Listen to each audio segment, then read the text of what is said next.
Hi everyone and welcome to today's webinar. Happy Learning at Work Week. We hope you've all had a good week so far with lots of learning at work activities. So we're delighted to have a webinar this week where we'll be learning all about social media. I'm going to hand over to two of my colleagues from the TUC digital team in a minute. But before we do that, just a reminder about the ways that you can get involved in today's webinar. We want you to ask as many questions if you've got them to our speakers. So you can post them in the Ask a Question link, which is below the main screen. And you can also chat to each other and to us in the panel on the right-hand side of the screen.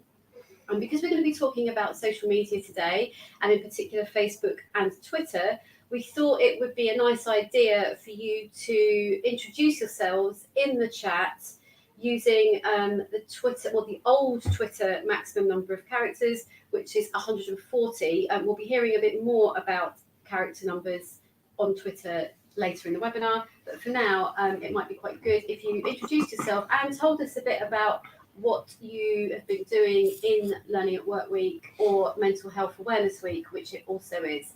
So if we get time at the end, we'll read out some of them as well if you've been doing some good things for Learning at Work Week. So I'm going to hand over to my colleagues now. Riz and Scott, over to you. Hi, I'm Riz and I'm the social media officer at the TUC.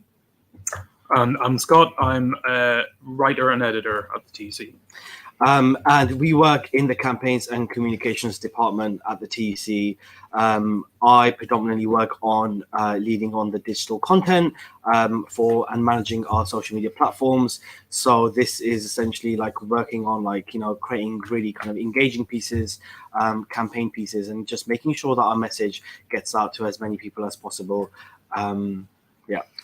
Yeah, so my role is a bit cross-cutting in the organization, where I will work within the digital team, supporting the work that Riz does to get content out, but I also liaise with policy officers to help them to put together engaging blog content. I will edit their blogs and make suggestions for how they can be improved.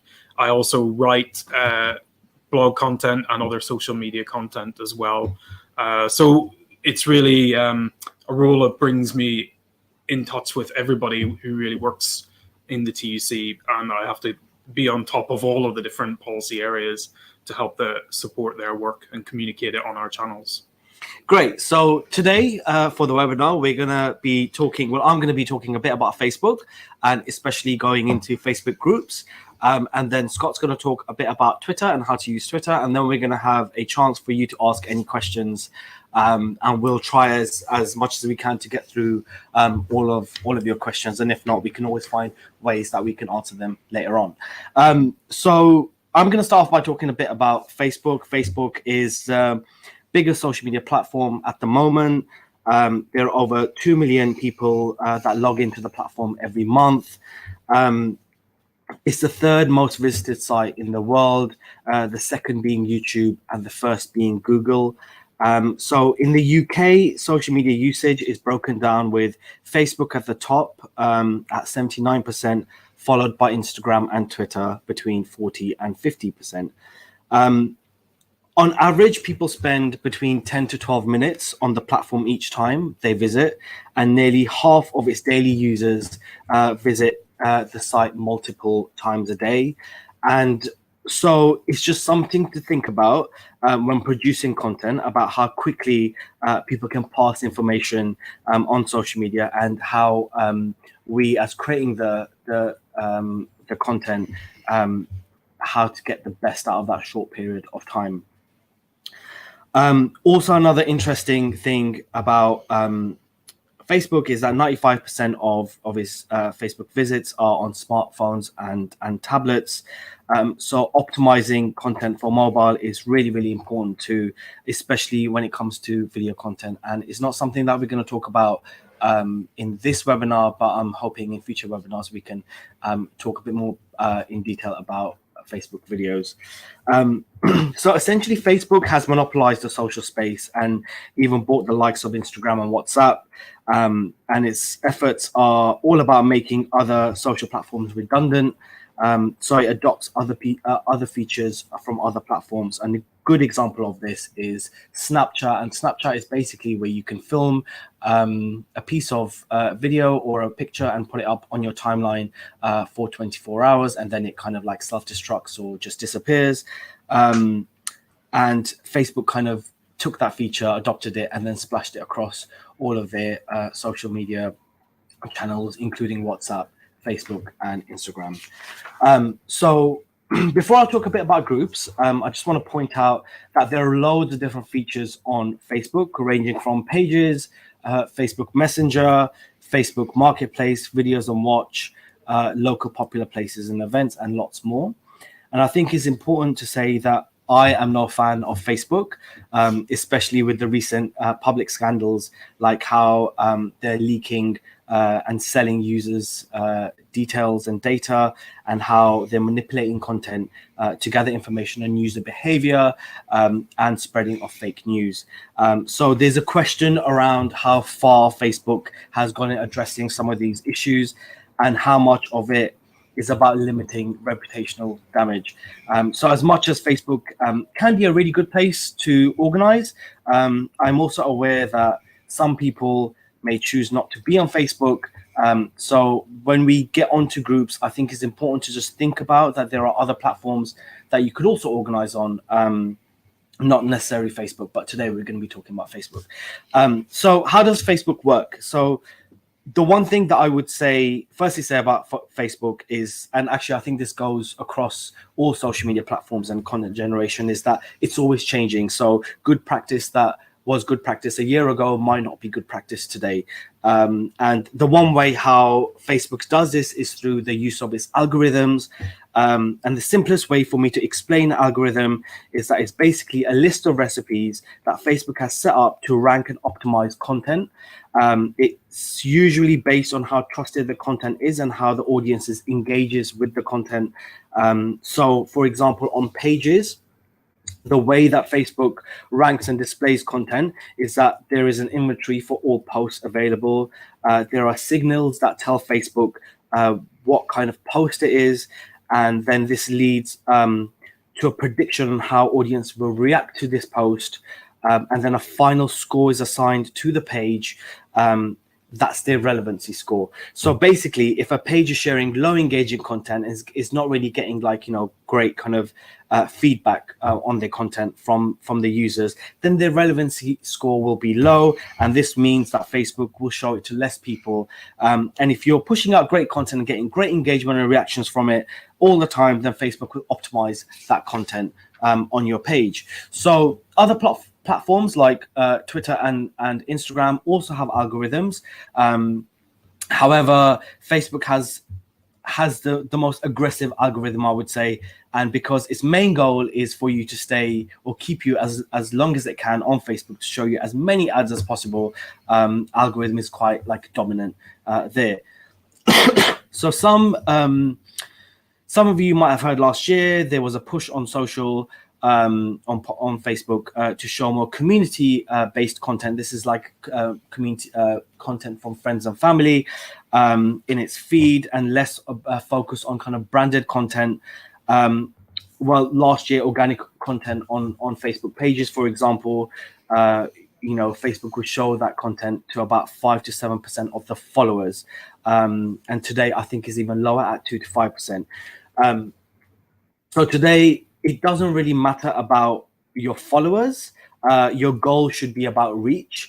If you have 50,000 followers and only 100 people or 50 people are seeing your post organically, the fact is that those 50,000 people or followers don't really matter. But Facebook adverts and pages that are paying for ads are doing really well. And you can really go down in specifics in terms of the kind of audiences that you want to push your adverts to. So now I'm going to talk a bit about groups and how they can be used for organizing. So there's been a concentrated push by Facebook to get more users using Facebook groups. Now, I think back in 2008, 2009, there was a bit of a push on groups by Facebook. And then for some reason, their priority changed to pages. that maybe got to do with like adverts and monetizing. But since last year, users in groups have doubled, and there are about 200 million meaningful users on groups. Now, this is very much in line with Facebook's 5-year strategy of having 1 billion meaningful group members. And the key here is meaningful. So this goes back to now that Facebook algorithm kind of like prioritizes community-based content, so meaningful interactions between family and friends over brands, then that would be perfect for the platform. So Facebook groups can be a really good tool for organizing and sharing information with people who have an interest in some kind of issue or cause. And what I'm definitely not saying is that Facebook groups replace any kind of traditional organizing, but what I am saying is it can be a tool that can definitely support and help build organizing, just like how WhatsApp can, and also maybe even Slack as a platform in terms of communicating with others instantly. So one of the big benefits of using Facebook groups is that it helps organizers get around changes to the algorithm that I spoke about. So in terms of specifics, groups can be really good. It can be a really good way of recruiting new supporters by reaching out where they naturally could be spending time and logging in and checking in multiple times a day. It can establish a channel for rapid sharing daily or weekly on actions and wins, also on good kind of tactics and practices. It already connects up really easily with other Facebook features like events and sharing on Facebook.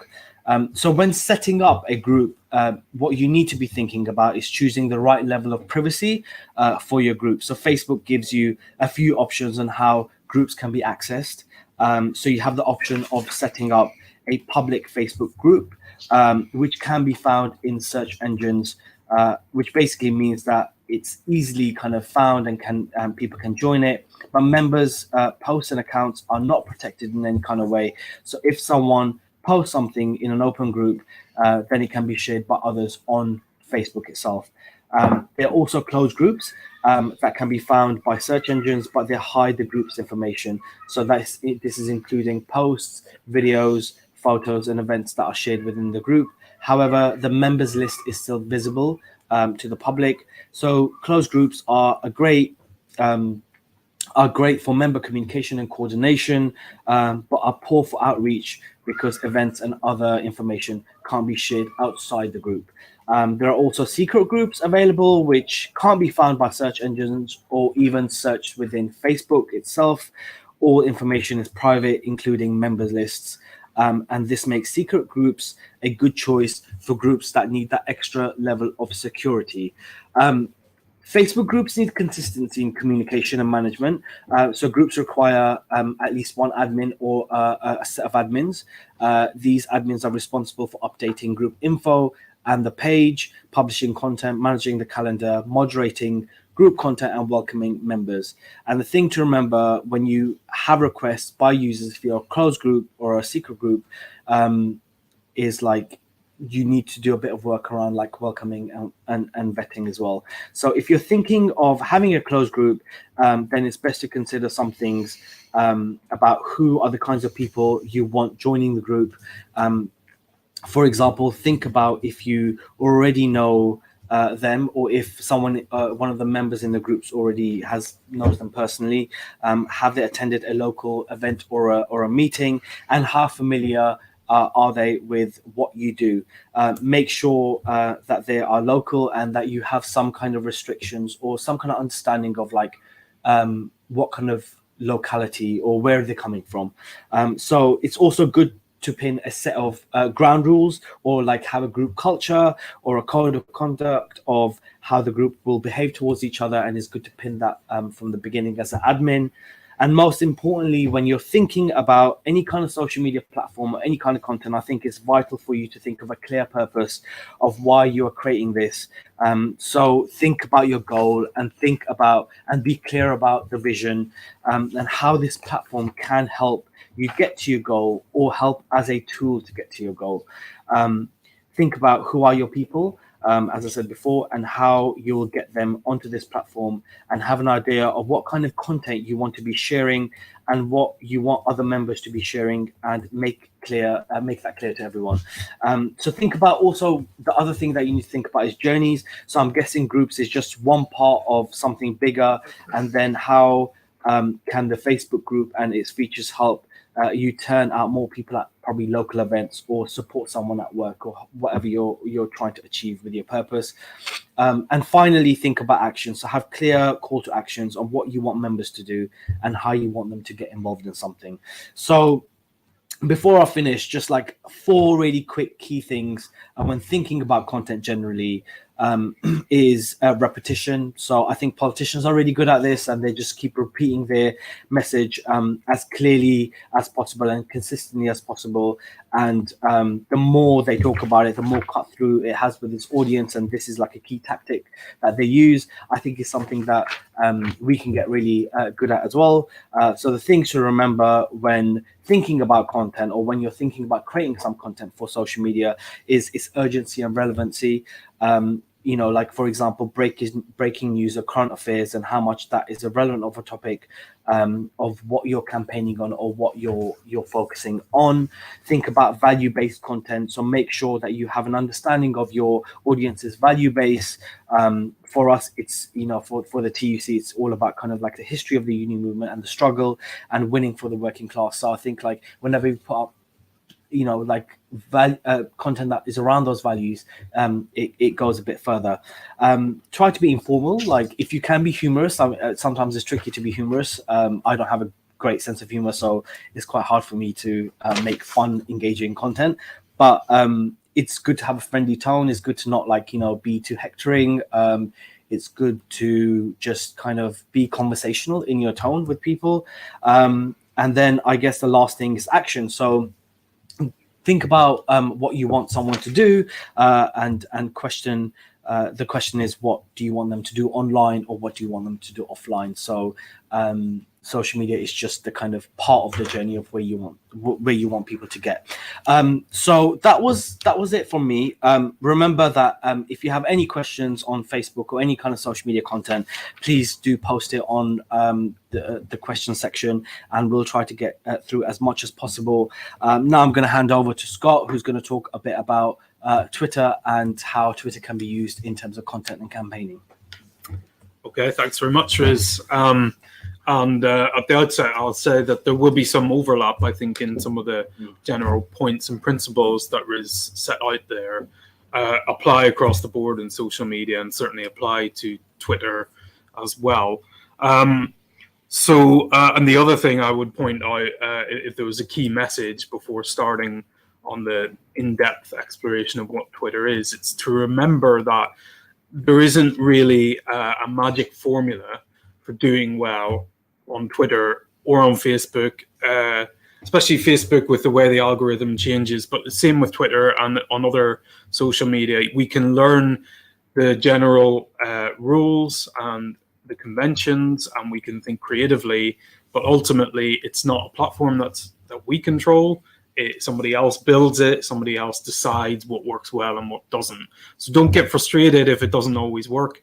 A big part of building social media audience is understanding that it's trial and error, and that you've got to try new things, and it's not always going to work, and sometimes it will work and you won't even know why. So that's an important thing to consider to start with. For those who are completely new to Twitter, it's been around for a while now. It started in 2006. It's currently got 330 million monthly active users around the world. So significantly smaller platform compared to Facebook. And that's a really important thing to bear in mind with Twitter, because you can sometimes feel with Twitter that, while a lot of people are on here, but actually compared to Facebook, really, it's third in the UK. It's not number one in the UK. So it's a tool that you should use, but you shouldn't assume that it's the only tool you should use, because there are more important platforms, or just different platforms that you could be using as well. Most popular accounts at the minute, number one in the world is Katy Perry with 107 million followers, and number two is Barack Obama with 106 million. And I think what that tells us about Twitter is that the number of followers you get remains fairly static, even though there are probably people right now who you might say are more current in the news, more famous even in some ways. For example, President Trump is in the White House and Barack Obama isn't, but they still got the biggest followers because people don't tend to unfollow you that much unless you do things seriously wrong. So what exactly is Twitter? At a base level, it's a free social networking microblogging service that allows registered members to broadcast short posts which are called tweets. And tweets as in what a bird does when it has something to say. I think Anna mentioned at the beginning, it used to be limited to 140 characters. So that's a really short space. It was doubled a couple of years back to 280, but that's still not very many characters, and your scope for writing at length is very limited. But that's what makes Twitter what it is. It's about saying what you want to say in as succinct a way as possible. As well as text, you can use emojis, you can upload images, you can upload videos, you can conduct a poll. There are various other things that you can do aside from just writing text. You can post your own tweet, you can like other people's tweets, or you can retweet them, which essentially means their tweet appears on your page. And it's a sort of, a lot of people say retweets are not endorsements, but in a way you're endorsing it because you're putting it on your feed. So while that's a sort of safety policy, you are sort of saying when you're retweeting that this is something you want your audience to see. So it's very important to think about that when you decide if you want to retweet someone else's tweet. There is a way around the limit on word count. You can do a series of tweets and link them together into a thread. This is an effective way to get a lengthy message across, but it sort of goes against the principles of what made Twitter what it was originally. It's useful if you're somebody who has, maybe you're a journalist who's got some insider information about a recent cabinet meeting that can't possibly fit in one tweet, but you want to link what you're talking about so people can follow the story. I wouldn't say it's the best way to get your message across if it's something more straightforward than that, but it's something that you should bear in mind you can do. And then Twitter is also known for its hashtagging, which is basically using the hashtag symbol alongside a keyword that will tag all the other people who've tweeted that hashtag. So you will be associating your tweet with every other tweet that has that hashtag. It could be events, it could be a day, it could be a place. There's no limit to what a hashtag could be. It could be anything, and that's why it can be a bit hit and miss when you use it, because some hashtags are really big. If we think about Me Too campaign, I mean that's one that has now become sort of eponymous with the campaign against sexual harassment work, and so people say Me Too, they're actually using the hashtag, and the hashtag has become the name of the campaign. So they can be incredibly effective, but they can also be completely random and mean nothing. So that's the basics of what you can do on Twitter, but what is the actual purpose of Twitter? And I think as I tried to summarize it, it's to communicate your message to your audience, which is a global audience because anybody can see it unless you protect your tweets. So it's to communicate your message to a global audience in a short, snappy way. And in many ways, Twitter has revolutionized how news is made. If we think about, for example, going back to Barack Obama's presidential campaign in 2008 was the first one to use Twitter really effectively to broadcast the campaign messages. It allows people on the ground to react to events as they happen. So it's not journalists having to go there and tell you what's happening. Now people can take pictures or film and broadcast it. So natural disasters, political uprisings, whatever it is, it's put the power to broadcast events and messages in the hands of anybody who owns a mobile phone. So it allows you to speak to people you never be able to interact with in real life, and it allows you to promote the work that you do or what you have to sell, or what you have to offer to a broad audience. Its restrictive format is baked in to the way Twitter works. So even though the number of characters was doubled, actually this made very little difference to the average length of tweets, because people on Twitter are so accustomed to saying things in a short space. So doubling the length actually didn't change the way people communicated really using Twitter. And why is this important? Well, it's fundamentally important. If you're going to use Twitter to connect with your audience, you're going to have to keep your message short and to the point. And what I'd encourage you to do, and what I say to people all the time, is, next time you go on the tube or take public transport, or you're on a train or flight, whatever it is, just watch how people around you use their phones and their social media apps. I don't mean like, look over the shoulder, but you can just look up and have a look at how people work, and they will just be pretty much doing this, just scrolling. And that is really key to Twitter, because you have literally seconds to grab someone's attention. You don't have the time to put your argument out in lots of detail, unless you're somebody very, very well known and important who everybody already knows. You have to get to the point quickly, and you have to think creatively about how you're going to grab their attention. Think about how you use Twitter yourself. If you ever have a problem and think, actually, would I read this in time? And this presents challenges for writing for Twitter and actually for social media in general. So I've put together some key things to bear in mind about writing for Twitter, but I think the principles can be applied to Facebook as well, and on other platforms like Instagram.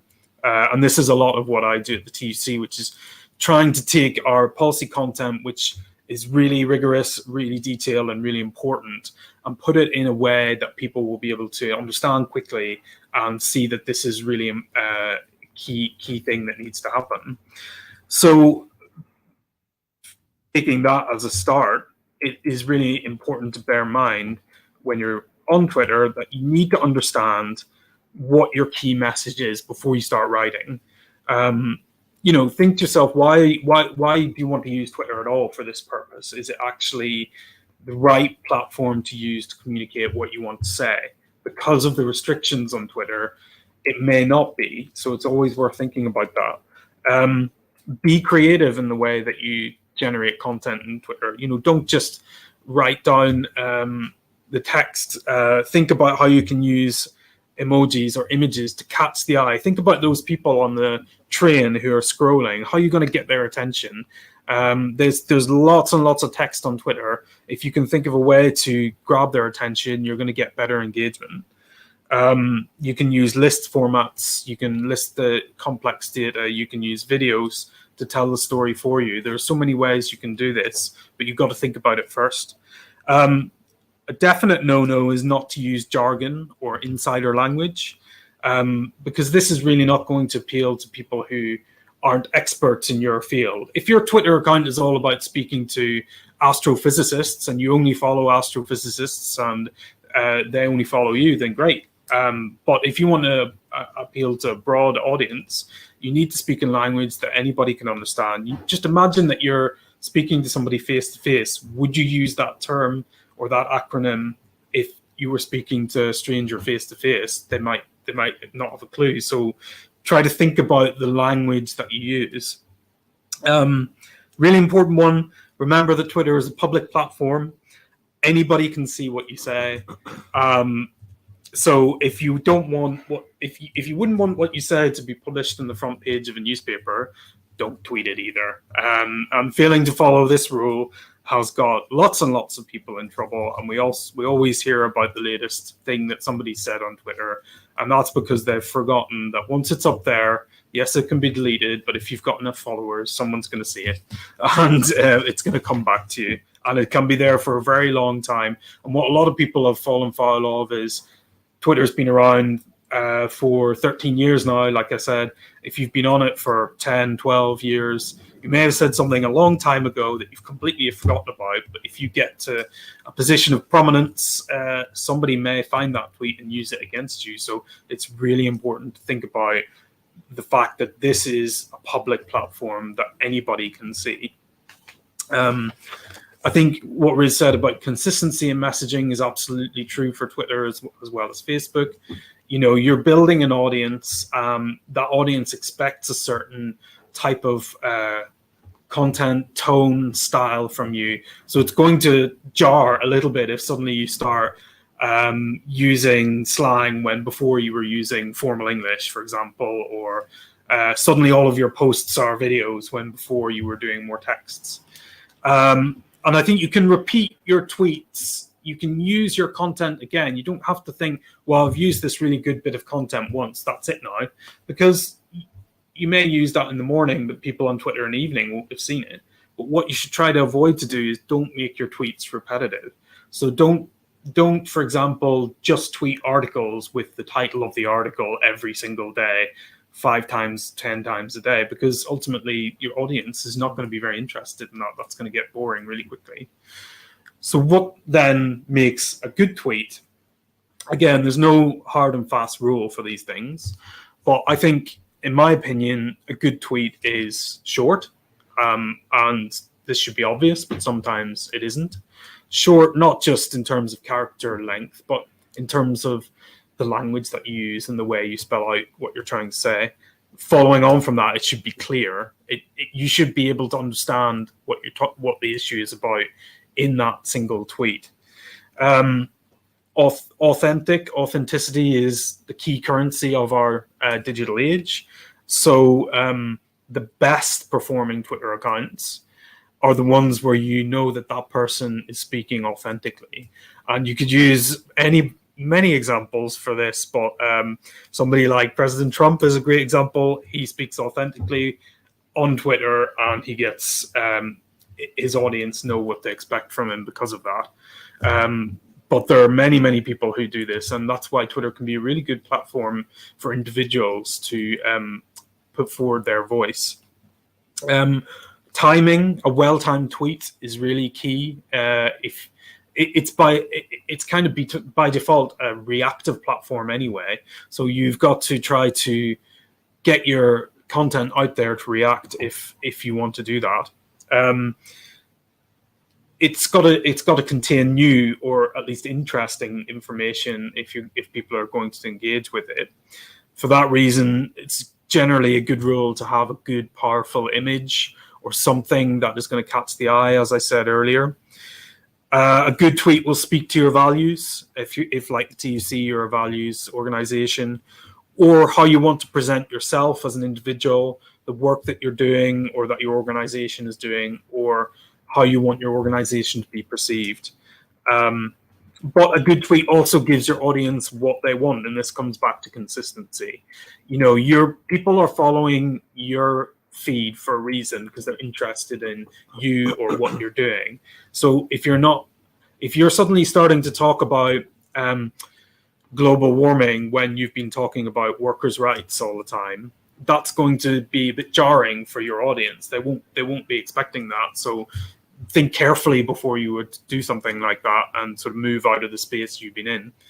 A good tweet also capitalizes on a moment, and this comes back to timing, or it creates a moment. And what I mean by that is if you know that something you're doing is going to be of interest to your audience and beyond, you can create that moment by landing your content for maximum exposure and making sure it's the best possible content you can do.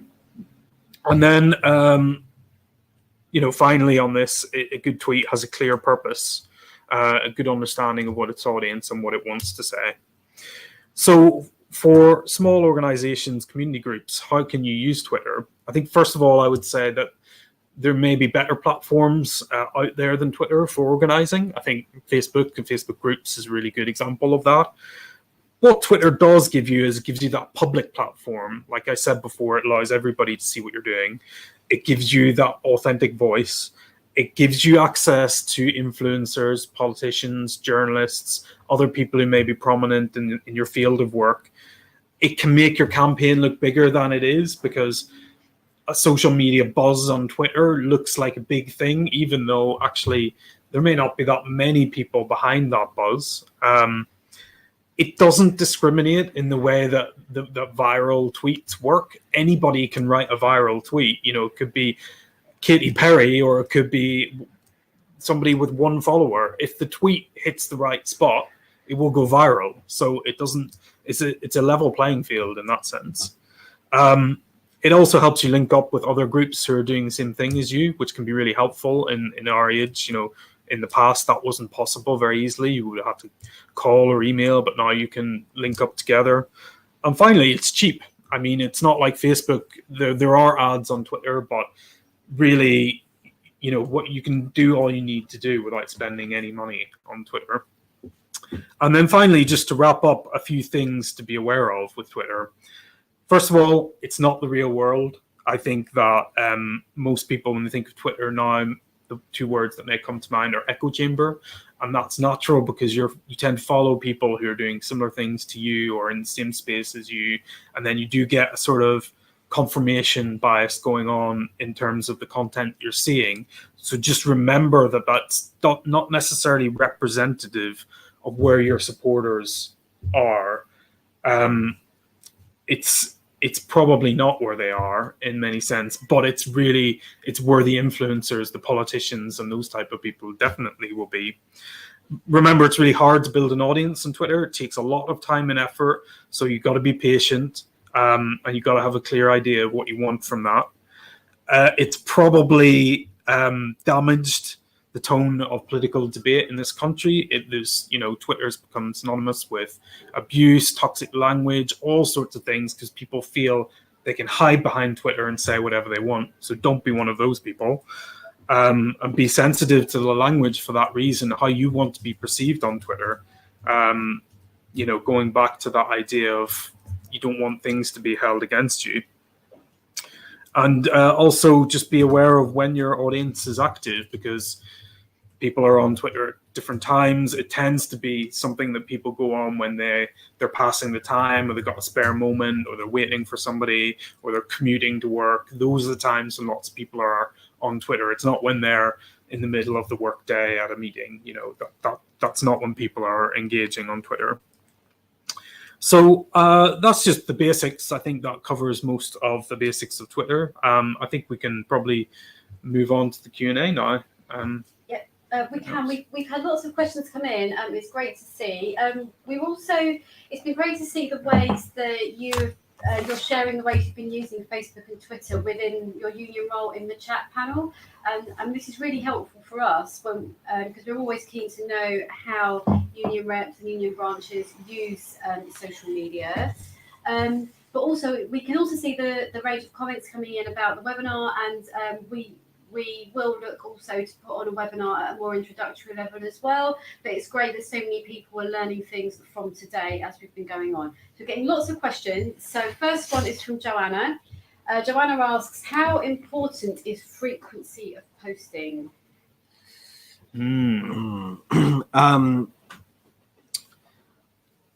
I think things are moved on. I'm going to talk about Facebook.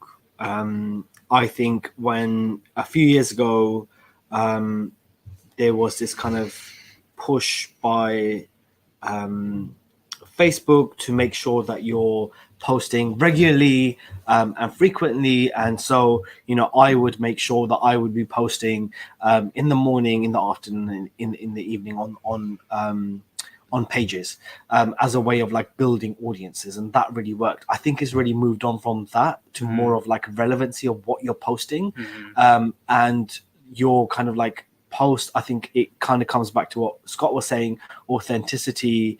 It comes back to like, how relevant it is with your audiences.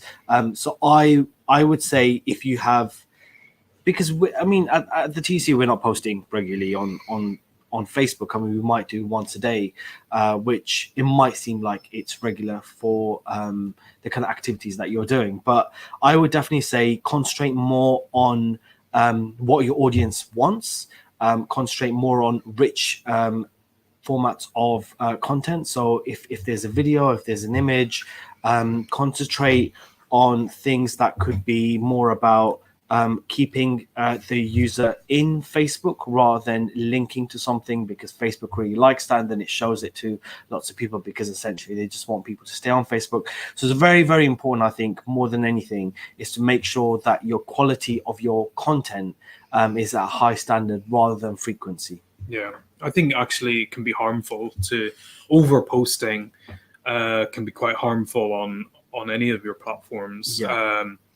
And coming back, if you're making your tweets or your posts really repetitive and it's the same stuff every day, actually people are going to stop following you. Yeah. So it's not good. Quality over quantity is a good rule, I think. Absolutely. Yeah, absolutely. Great, thanks. So we've had a question from Adam. Adam asks, I would like to set up a group to help mentor and engage or organise newly trained reps. Do you have any advice on how best this may occur? I feel bogged down in the planning and going over the kinds and level of engagement I should have with them. Also, when newer reps are trained, do you think inviting them in is a good idea, or would a separate group be better so it does not become inundated with content? Yeah, so there's no like hard and fast rules on what groups you can use. So you can potentially have a secret group or a closed group, which is essentially for maybe some of the people that you're organizing with, or having a group of people that are doing all the organizing, and then you can have a public, more of a public group where you can push out content. Now, I think it's very, very important when you're thinking about setting up a group, is think about what is the purpose of that group, how often, and be realistic about this. Think about how often are you going to be able to create and develop content that is going to be relevant to that group. How are you going to make the group engage with each other? How are the members in the group going to be able to post on and kind of contribute to the content as well? So these are things that you need to think about, I think, before going into setting up a group. It's also like sometimes worthwhile just to have a set of ideas or a set of links or set of resources or whatever you're discussing, is just to have like a bit of a backlog, like just have a bank of stuff that is already ready, that you can use to kind of populate that content. So and be honest with yourself as well, how much time you can give it, and if there's a way of encouraging some of the members to become moderators or admins that will kind of like help you in your kind of like workload of or management of that group. So these are just some of the things that you have to think about before. But I would say like clear purpose, definitely thinking about what your people want, having a bank of content ready, and being realistic with kind of your expectations of that group. And maybe house rules as well.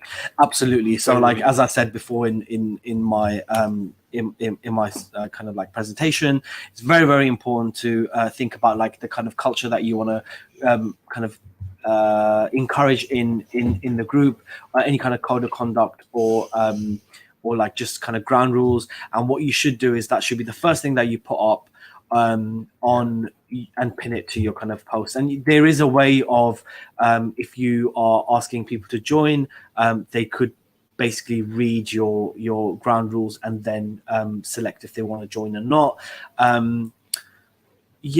Essentially, that's probably some of the things that you should think about. Okay, great, thanks. We've had a question from Charlie. Charlie asks, says, if I suggest Facebook to my branch, the older members will be concerned about information security. How can they be reassured? Yeah, it's a big difficult question. Is that a It's a difficult one because if we don't know. If it's something you might want to go away and do a bit of research about, we can always come back and answer it. Yeah, but I could potentially say like there is no way that you will be able to know like your safety on any of these big social media platforms like Facebook. I am also quite like apprehensive and anxious of putting up my information on Facebook, even though I still do use Facebook. And I'm not gonna like my kind of thoughts around like the push around Facebook using groups a bit more is that they can really kind of delve into like the behaviors and how interactions are, how people are interacting in groups in meaningful ways, is a way of extracting more data around behaviors. So like that's my personal opinion on why there's might be a push around that, and advertisers or like companies or corporations might want more of that. So I'm always like dubious about like Facebook and Facebook's intentions. So there's no guarantee around like how much of that will be protected. But what I can say is that there are levels of privacy levels in place when it comes to the groups itself. So you do have private groups, you do have secret groups. That means that whatever's shared within that group, is not visible to anyone outside. So it's just good to kind of talk about like levels of privacy and security within Facebook itself. But like the back end of Facebook and how Facebook is using that information is obviously like out of our control. So just maybe like, there's two elements there, I would say. One around like privacy and security, and one around like how Facebook uses data. You could definitely find more information on Facebook, like help section around what are the kind of levels of security for groups, and that I can even share that with you guys. We'll post up a link to that in the resources from the webinar when we post it on YouTube afterwards. Okay, we've got a question from Jason. Jason asks, from what you say, followers doesn't mean viewers. How can you monitor engagement on Facebook? Cool. Is this something would be better post some instructions to, because it's quite complicated? Yeah, well, it would be good to like just get some clarity on that question. So like, do you mean on pages? Do you mean on like, so where are you looking? Like, so pages, you have lots of insights, and you can find out lots of information on how people are, interacting with your like posts and videos. Groups, probably less insights. So it's just maybe clarification on what type of content and where. Okay. Yeah. Well, if you could, Jason, if you post a bit more information about that question, and we'll get some written answers and some resources to link to for that. Okay. A question about Twitter from Morag. Morag asks if it's possible to send a short video in a tweet. It's certainly possible to post a video in a tweet, and I would encourage you to think about doing that, because actually by default setting, the Twitter app has the video autoplay feature on, and you have to go into the settings and turn it off. I think it has it on for Wi-Fi and for your 4G, your mobile network data. So if you think about how that will work, when somebody opens the app and they start their scrolling, if your video is automatically starting to play, you've already sort of hooked them into your content if it's a good video. So absolutely would encourage the use of video on Twitter. But bear in mind that generating video is pretty time consuming. It requires a lot of effort. A good video is hard to do. It requires following a certain format and template, doesn't it? It's not easy to just unless you're just gonna be one of those people who follows around filming yourself and in that way. Yeah, absolutely. I think video is you need to have a level of technical skills in like editing video, and if you're just gonna like film on the phone, you have to like just think about some of the aspects of like sound, where you're filming, noise pollution, lighting, all that kind of stuff, and how close you are to the subject that you're filming. And then obviously like the main thing is like thinking about content and like what are they saying, and is this going to have any kind of currency with my audience online or with people, and is it relevant, is it like important enough that people are gonna want to view it. I think there are I'm not sure, but I think there are different ways of like putting videos online. So like if you're directly recorded something on your phone, you can directly put it on Twitter as a tweet, but I think there's a cap of like 40 seconds, so you will only be able to use, if you have a minute long video, only be able to use 40 seconds of it, and Twitter will give you that kind of like that kind of framework to work within that, and chop out the bits on each end.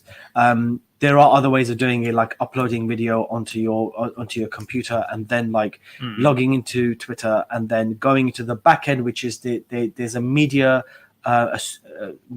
studio, and that media studio you can upload your video and then you can construct a tweet within Media Studio and tweet it out, and that means like it's embedded in the tweet. So there's no links. I would encourage like if you are thinking about doing video, to be thinking more about how to like make sure that you're using the native player rather than linking, like putting it up on YouTube and then linking that link is going to be less engagement on that.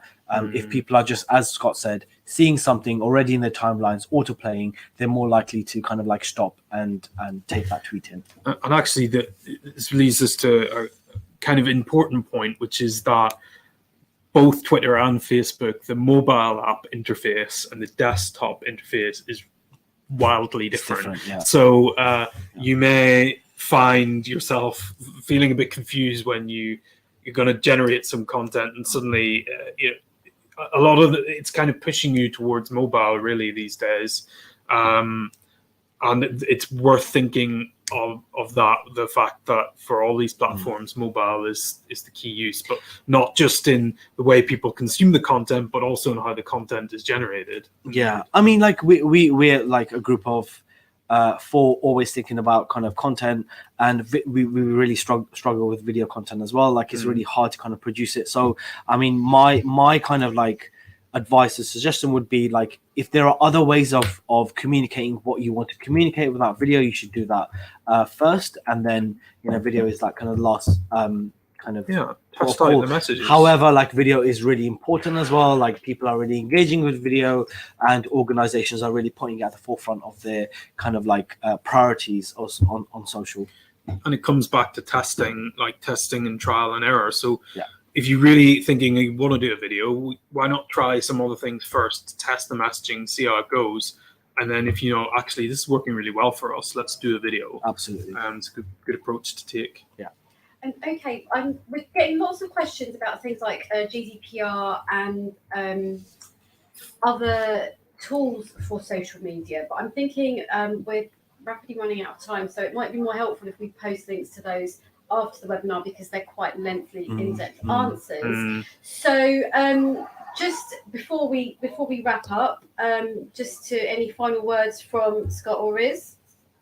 Not really. No. Okay. Thank you for watching. Thanks for tuning in. And just it's social media is it's a scary beast, but I think if you just be yourself and have confidence that it's the best testing ground, for trying new things. You can make mistakes and you can just take them down and try again, or try something different next time. And I think I do have a point actually to make. I think the one thing that I would say about social media is that it's a pressurized environment and it's a noisy environment, and like everyone wants everyone's attention on social, and we're all trying to grab people's attention.